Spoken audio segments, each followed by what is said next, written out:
times now. So, Yeah. I believe our guest is ready. It's Larry Gregory, Executive Director, Gaming and Hospitality Association, a busy man. Good morning, Larry. How are you, sir?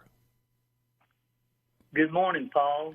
I can barely hear you there. You can't hear me. What is going on, Perez? Are you just did he not pay his quarter? I don't know what the problem is, but I think he can hear you now. We might need. How about? Is it any better now? Yeah, I think I can barely hear you enough, Paul. Okay, all right. Well, we got to figure this one out, Perez. So make a note so we can work on this one. Larry, just wanted to get an update from you. I won't keep you that long then, but I wanted to get an update from you exactly what is going on and anything new happening and kind of a report for the summer from our casinos across the state. You got one of those for us? Yeah, I thought what I'd do this morning, we're just kind of wrapping up our first quarter and just compare it to last year. We had a first full year of 2022. And then I'll give the first quarter of 23, kind of comparing where we are our industry. We had a good year last year, as you know, $3.3 billion last year, and 2.5 of that was gross gaming, and $800 million of that was non-gaming.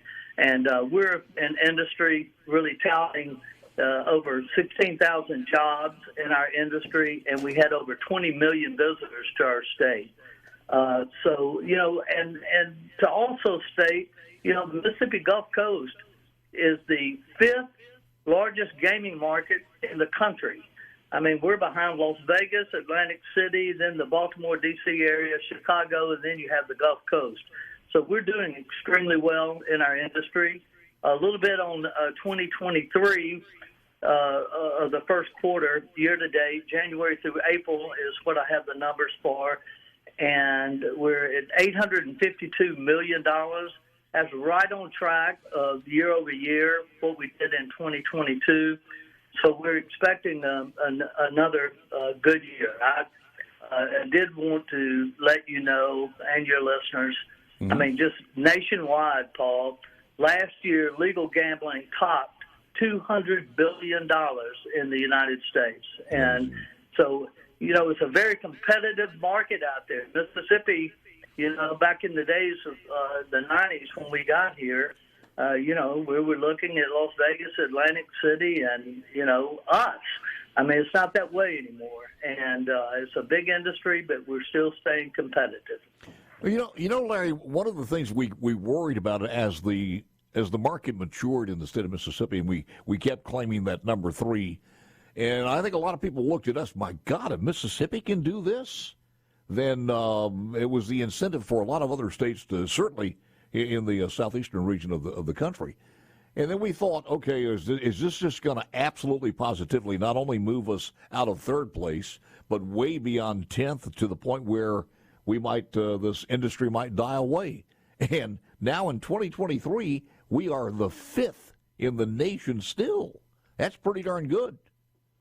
It's pretty darn good. We're proud of that, and you know we have a good industry, and I think most of the people respect what we've done since the 90s. Last year, August 1st, 1992, was 30 years ago. We put our first casino in business. Tommy Gallo, a former senator Gallo, was throwing out the dice at the Isle of Capri, and that started it.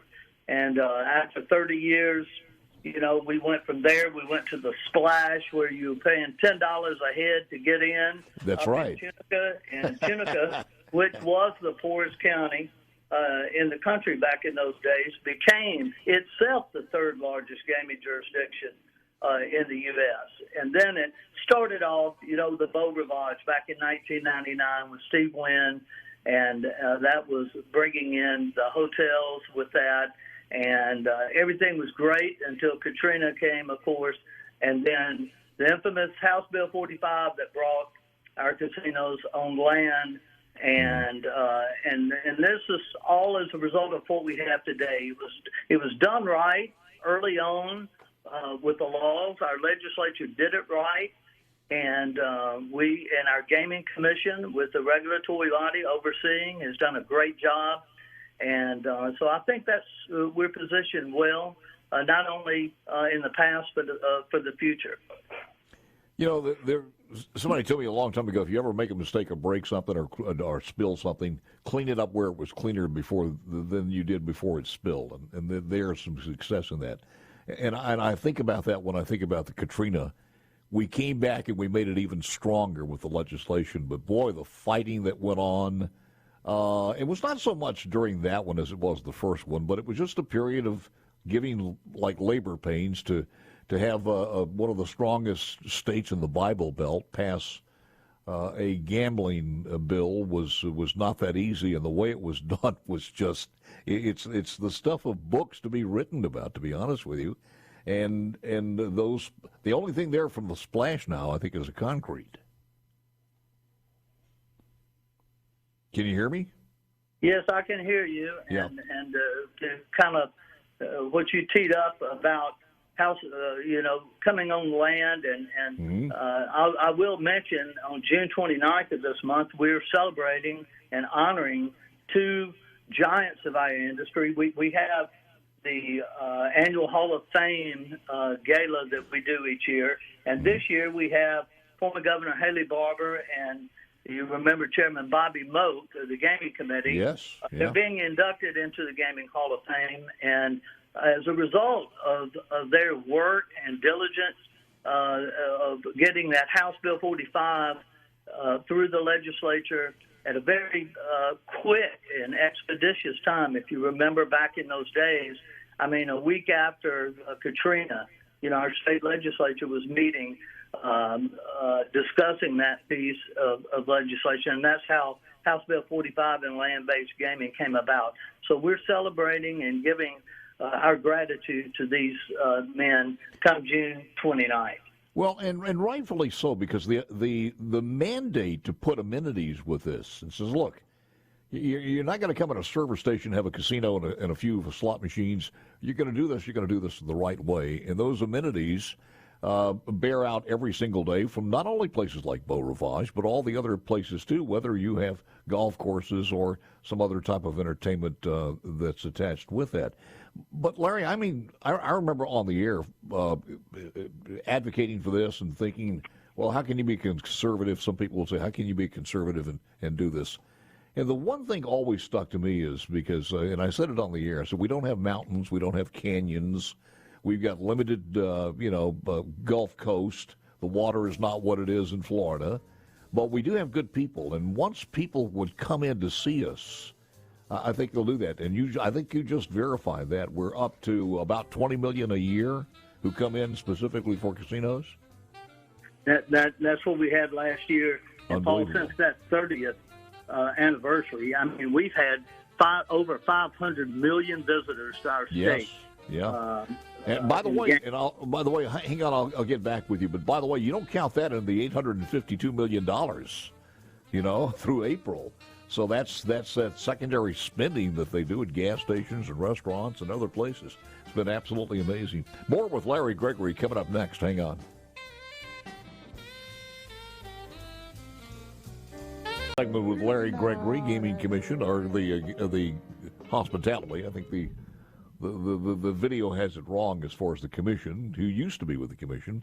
Larry, can you hear me any better now, by the way? I can hear you. Good deal. Good enough. Okay. The opening or closing, any new information on any of the casinos as far as their financial health or any new licenses that you know about?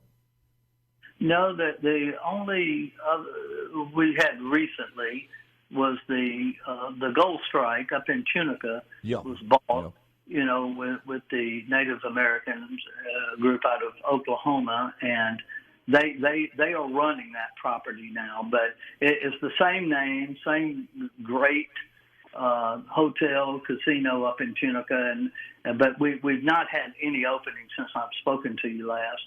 But with the Gulf Coast in such a good shape, we had last year $1.6 billion just for the Gulf Coast in revenue. That was the largest revenue year we've had on record for the Mississippi Gulf Coast. Amazing. When you have revenue such as that, you're going to have investors kind of looking. So it wouldn't surprise me if something may come up in the future for the Mississippi Gulf Coast. As far as you know, our competitors in nearby states what's their plans and how are they doing? Specifically, let's say Florida. Well, Alabama and Florida, I'd put them in the same bracket. I mean, we have, our knees have been knocking over the past 4 or 5 years with them opening something, and thus far, we've not seen any opening down in that neck of the woods, and that's a big gaming jurisdiction for us and for people to come in from Florida, especially the Northwest Quadrant, and also Alabama. But thus far, none. Louisiana is doing well. They've always been a competitor of ours, but we've been able to compete with them on the up and up, and so we're doing well with competition right now. Got it. One more question. What is your prediction for the 2024 legislative session to pass the sports betting app on your computer or your smartphone? Well, the good thing is I don't have to make the prediction this year. We've got that committee meeting. Chair Muir, has the best and brightest minds with a group of people putting together something that I think we'll see legislative-wise, and they're working on that now. And so I'm going to sit back like everyone else and see what they come up with. I do want to ask you this. What's the workforce look like? Are there a lot of jobs openings, whether it's on the coast or in Tunica, or are they handling that pretty well? They're handling it pretty well. We like most other businesses back in the day, we were kind of struggling. We had to cut back on room stays and nights because we just didn't have the people to turn those beds over. But right now we bounced back, and we have the people necessary to keep our properties going 24/7 like we used to, and the employment is good. I think our friends at the Beau Rivage, they've completed their refreshing thing that they were doing on all the rooms yet, or are they complete with that? Well, I don't know. I do know they were doing it, and I think I would have known if they had finished. And I'm not saying that braggadociously. I'm just saying that I think I would have heard something. I've not heard that they've completed.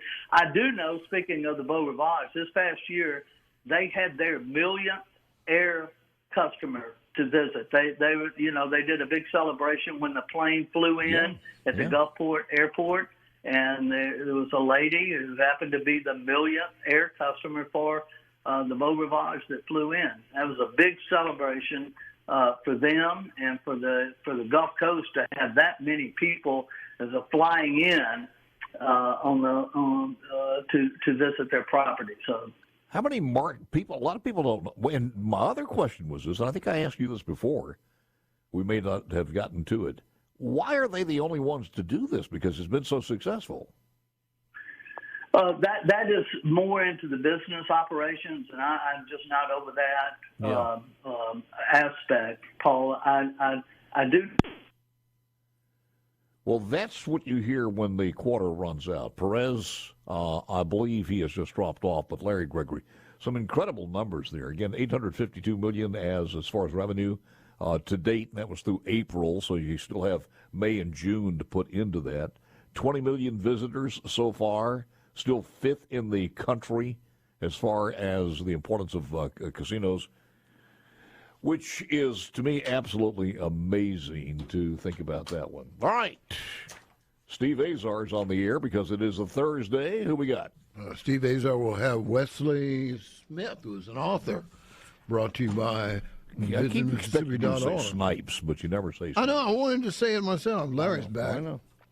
Oh, Larry is back here? Okay. Yeah, I assumed we were about through. I didn't know, but I don't know what happened.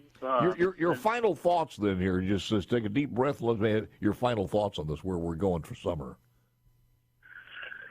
My final thoughts with the industry you're speaking about? As far as the summertime and people need to...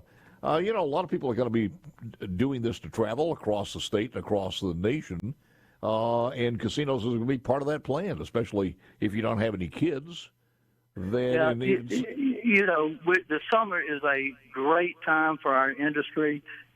Thankfully, the gas prices have been lowered over the past week or so, and hopefully they'll keep lowering. And we're seeing the great visitation, as I gave you the number, and we expect that to continue and to actually rise in the summer. So if you talk to me, 3 or 4 months from now, I think we'd have some great numbers. Not only on the Gulf Coast, but, Vicksburg, let's not forget about them. They're doing well. And Tunica is holding their own. And so we've got a great opportunity for visitors from all over the country, but primarily the Southeast that really comes and takes advantage of all that our industry has to offer. We had some people who worried a little bit about sports betting and the casinos in Mississippi. But that thing's been seamless, and it's been very rewarding to a lot of the casinos around who've invested some money into it, and it's been a good addition.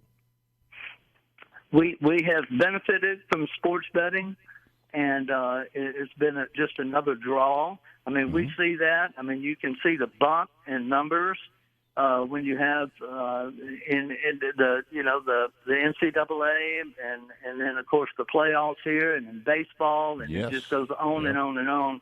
We see great crowds that attend our properties because of sportsbook, and there's a lot to offer. If you've been to these, it's a fun environment and TVs and things all over. There's a place to bring your family and let them have a good time while the others have a good time at the sports bar. Larry, would you say that entertainment is back as it was before the pandemic, or is it still is still coming back, or is you feel like it's back where it was pre-pandemic?